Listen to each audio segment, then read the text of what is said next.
اعوذ باللہ من الشیطان الرجیم، بسم اللہ الرحمن الرحیم۔ دوستو، آج ہم اپروچ پہ بات کریں گے۔ اپروچ سے مراد یہ ہے کہ ایک واقعہ ہوا نہیں ہوتا اور ہم اس پہ اتنا زیادہ ٹینس ہو جاتے ہیں، اس کے بارے میں اتنا سوچتے ہیں کہ اس کے ہونے سے پہلے ہی مادے مر جاتے ہیں۔ ہمارا جو سنت ہے وہ یہ ہے کہ آپ تحقیق کریں اس کام پہ، ٹھیک ہے ضرور کریں، لیکن تحقیق کے اندر اتنا نہ گھس جائیں تاکہ آپ خود کنفیوز ہو جائیں۔ جب آپ کو شک شبہات شروع ہو جائیں گے یہ مسئلے مسائل حل نہیں ہوں گے۔ اسی طرح کی اپروچ کے اوپر آج میں آپ کو ایگزامپل دیتا ہوں۔ جیسے کہ ایک بچی نے اپنی تعلیم کمپلیٹ کی اور تعلیم کمپلیٹ کرنے کے بعد والدین سے کہنے لگی میں نے نوکری کرنی ہے۔ والد نے کہا کہ نوکری کرنے کی ضرورت نہیں ہے، آپ شادی کرے ہو گھر جاؤ۔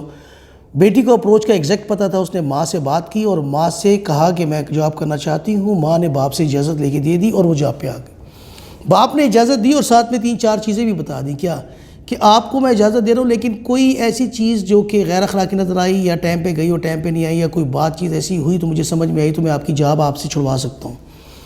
جاب لگ گئی، لڑکی کام پہ جانا شروع ہو گئی، ریگولر آنا شروع ہو گئی اور خوش تھے، دونوں خوش تھے۔ اچانک ایسا ہوا کہ ایک دن وہ لیٹ آ گئی تو ماں سب سے زیادہ پریشان ہے۔ وجہ یہ ہے کہ اس کو پتہ ہے کہ اگر وہ لیٹ آئی ہے تو اگر میرے ہسبینڈ کو پتہ چلے گا تو وہ میری بڑی بےزتی کرے گا۔ وہ انتظار میں کبھی کھڑکی میں دروازے میں دیکھ رہی ہے۔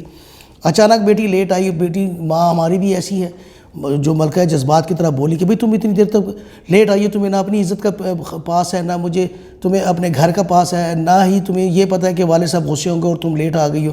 بیٹی اسی کی بیٹی ہے، اس نے ایک دم سے فوراً سے کہہ دیا کہ بھئی بات ایسی ہے کہ آپ تو ہر وقت جو ہے میرے پہ شک ہی کرتی رہتی ہو اور آپ نے میری بات کو انڈرسٹینڈ کرنے کی جگہ کہ باہر اتنی بہت زیادہ رش ہے، اس کی میں لیٹ ہو گئی ہوں، آپ مجھے بغیر کرٹیسائز کر رہی ہیں۔